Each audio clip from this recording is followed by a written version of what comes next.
por ahí que vamos a ser autoritarios, que se acabó la democracia en México. Todo lo contrario. El pasado 2 de junio, ¿quién decidió? ¿Quién va a gobernar? ¿Quién decidió los diputados, los senadores? El pueblo. Si alguien luchó por la democracia en México, fue nuestro movimiento. Que no se nos olvide que hubo un fraude en el 2006, que hubo un fraude en el 2012 y que en el 2018 el pueblo de México dijo: basta, queremos que llegue el presidente Andrés Manuel López Obrador y la transformación. Y ahora en 2024 el pueblo de México dijo: hay que continuar con la transformación de la vida pública de México. Bueno, y hoy contamos de nuevo con la periodista Alina Duarte, compañera de Canal Red desde México. Alina, muchísimas gracias por acompañarnos de nuevo. Gracias a ustedes, querida Ina. Alina, ¿quiénes están liderando en estos momentos estas protestas de funcionarios en contra de la reforma judicial? Bien, en realidad hoy podemos esquematizar en varios rubros quienes están detrás de esta oposición a la reforma al Poder Judicial. Curiosamente, pues son varios los actores, algunos dan la cara, otros tantos no. Uno de ellos es el sector empresarial, que a través de membretes ha sacado comunicados dudando, y uno pregunta ¿por qué ese empresario ha triplicado o cuatriplicado sus fortunas, están en contra de esta reforma? Pues durante los últimos 6 años ha sido muy visible esta relación que tienen directamente con el Poder Judicial.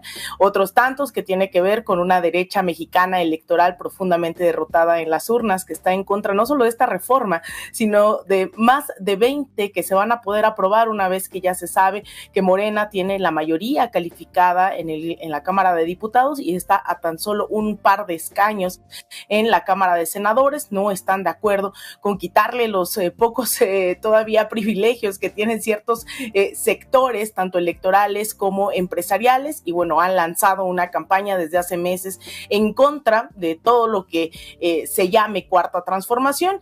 Y pues ya en las calles, Ina, es lamentable porque en realidad es esa misma clase trabajadora a la que ya se le insistió que su trabajo no está en riesgo. Sin embargo, pues también se han descubierto, y tiene toda la lógica del mundo ver también a ciertas personas protestar, toda vez que el nepotismo en el Poder Judicial es totalmente una realidad. Se descubrieron redes familiares que van desde los 2 hasta los 76 familiares en tan solo circuitos, ¿no?, de distritos, magistrados, etcétera, etcétera. Entonces, digamos, se puede hacer una radiografía que ya bien ustedes también han tocado a varios de estos actores, que claro, está indignándolos, está sacándolos a las calles o está obligando también a que movilicen a sectores de la clase trabajadora, pues bajo mentiras, bajo fake news, que es lo que hemos visto durante las últimas semanas.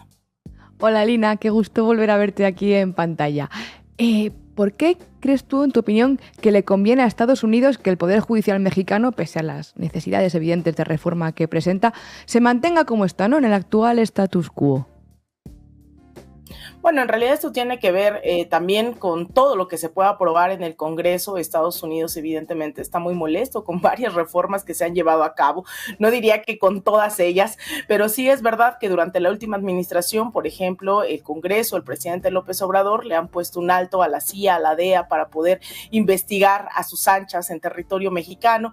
Están en contra también porque al final hay una relación directa entre los sectores empresariales nacionales y transnacionales, las grandes burguesías, estos capitales que incluso le han declarado la guerra por la vía de los hechos durante los últimos 6 años al gobierno de Andrés Manuel López Obrador. Estados Unidos sale con estos comunicados, con estos pronunciamientos abiertamente injerencistas, a tratar de detener lo que parece ya irreversible, que es una serie, insisto, no es no nada más la reforma al Poder Judicial, esta se le ha denominado la madre de todas las reformas, porque sin esta, pues pasa que los intereses de estos grandes capitales estadounidenses, canadienses y de otros países, pues se ven en riesgo, ya que se han aprobado, por ejemplo, la reforma a la industria eléctrica que tenía que ver sobre todo con capital, por ejemplo, empresas como Iberdrola, que les sonarán bastante conocidas, y sale la Suprema Corte de Justicia a decir que si alguien quiere pensar, por favor, en las pobres transnacionales, y detienen esta reforma, aun cuando el pueblo de México ya votó directa una en la Cámara de Diputados, en la Cámara de Senadores y un Poder Ejecutivo que prometió llevar a cabo este tipo de reformas. Tiene que ver con recursos naturales como el litio, que ha sido fundamental y que ha provocado un golpe de Estado en contra de Evo Morales en octubre del 19 en Bolivia. Aquí en México también hay litio. Entonces, todo este tipo de cosas cuando se van sumando una a una, sean recursos naturales, sean beneficios fiscales, la falta de que hay una presión del Poder Judicial para que paguen impuestos, por ejemplo, pues todo eso nos hace un mapeo, evidentemente, de los intereses de un Estados Unidos que ve con preocupación, ¿no?, lo que está pasando acá, una preocupación que evidentemente afecta sus intereses. Entonces, yo creo que este es el más descarado, ya no les quedaba otra forma, además de financiar organizaciones que metieran amparos, organizaciones que se pronunciaran en contra de toda administración, pues ahora tuvo que salir el propio embajador a decir estamos preocupados. Alina, te quería preguntar también, ¿quién accede actualmente a la cúpula judicial mexicana? Es decir, ¿quién llega a ser un juez con poder en ese país?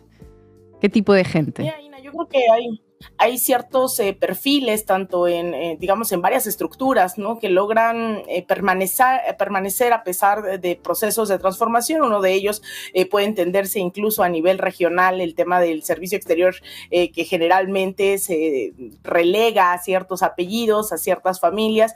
Bueno, en el Poder Judicial formalmente llevan décadas siendo los mismos apellidos, llevan siendo las mismas cúpulas. Esto que mencionaba anteriormente, pues es brutal creer que una familia de hasta 76 personas puede ocupar cargos en el Poder Judicial. Esto habla más de un linaje que realmente de lo que alegan que es una carrera judicial. Sí, la carrera judicial es fundamental, pero al final las decisiones son completamente políticas. Se había dejado en manos del Poder Ejecutivo, en manos de los que ya están insertos en estas cúpulas, la toma de decisión de quién iba a entrar a qué puesto.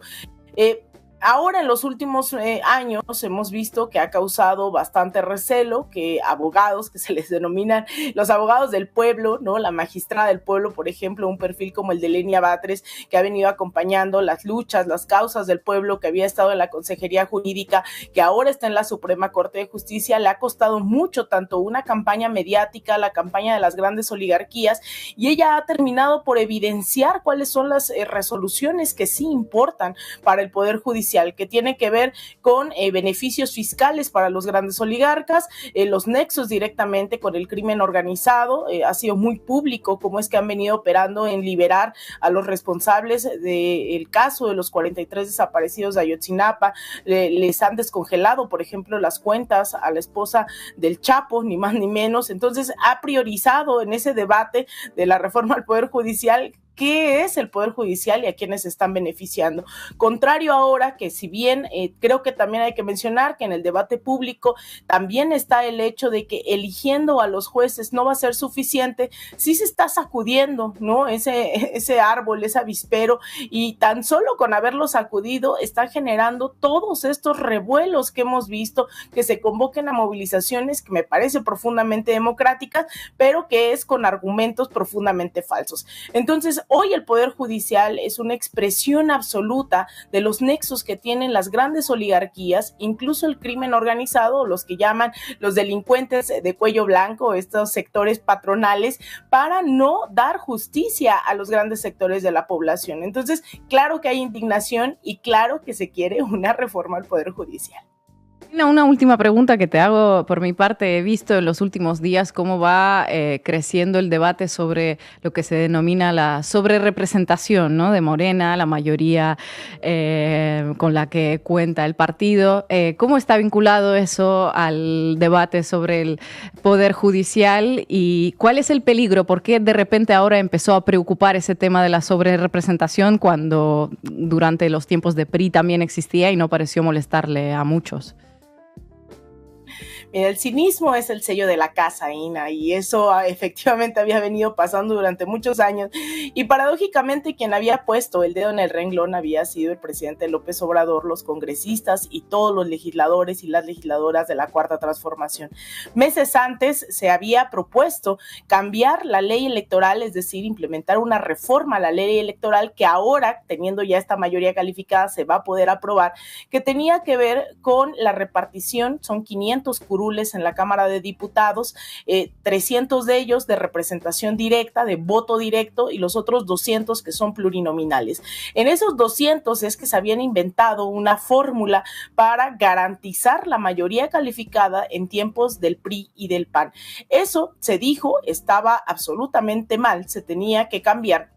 Y se intentó llevar a cabo una reforma que ellos, por el simple hecho, y podría poner las manos al fuego asegurando que ni siquiera la leyeron, decidieron votarla en contra, y tenía que ver con esta repartición que impedía, ¿no?, que por coaliciones, por etcétera, etcétera, que se tomaran en cuenta los votos de la población, y que en función de ese número de votos, independientemente si se había ganado tal o cual distrito, tal o cual diputado o diputada, se pudiera contabilizar y llevar a cabo otro tipo de representación. Sin embargo, ellos han venido cambiando la ley a modo. La última reforma en el 2008, pues ellos mismos desarticularon la posibilidad de que se tomaran en cuenta los votos por coalición y que se llevaran a cabo los conteos por partido. Entonces se adecuó, se llevó a cabo votaciones que se han venido llevando a cabo durante los últimos más de una década, casi 2 décadas en este país bajo este sistema electoral, y resulta que la gente, el pueblo de México, cuando les plantea el gobierno y pues, en general la Cuarta Transformación, que se van a votar 20 reformas constitucionales, la más importante, la del Poder Judicial, pero también una reforma a la vivienda, la reducción de la jornada laboral de 48 a 40 horas, etcétera, etcétera. La gente decide votar de forma masiva el pasado 2 de junio y otorgarle a Morena la mayoría calificada. Es decir, ya no requieren de votos que no sean de la alianza para aprobar estas 20 reformas. En el Senado se quedaron a tan solo 2 escaños de llevar a cabo esta reforma, esta mayoría calificada, lo cual tiene, insisto, a las derechas electorales muy enojadas, pero también a todos los sectores que se van a ver afectados, pues justamente con esta serie de reformas, porque han hecho de la vivienda un negocio, han hecho del sistema electoral un negocio, han hecho de todo absolutamente un negocio. Entonces, ahí es en donde la gente de derecha, ¿no?, sea ideológica o sea electoralmente, empresarios, están muy enojados porque no lograron disputar un sentido común que les beneficiara. Hoy la gente en México está presionando a la propia Cuarta Transformación de que se respete su voto y se lleven a cabo estas 20 reformas, insisto, la más importante, la de la reforma al Poder Judicial, porque si no se lleva a cabo la reforma al Poder Judicial, estamos seguras de que en la Suprema Corte de Justicia se detendrán todas y cada una de estas reformas, y no es especulación, es que lo han venido haciendo sistemáticamente durante los últimos 6 años. Entonces, ahora se tiene esa mayoría, se aprobará seguramente la reforma al Poder Judicial, y eso obligará también a la ciudadanía a seguir fiscalizando no solo a sus legisladores, legisladoras, sino también aquellos ministros, ministras que sean electas por voto popular, que es una de las propuestas que incluye la reforma al Poder Judicial, entre otras tantas que yo insisto, esto tendrá que llevar a una ciudadanía cada vez más activa, cada vez más participativa, pues a sostener en sus manos su propio horizonte. Así que vaya que hay un reto y vaya que hay berrinches y pataletas de muchos sectores en este país.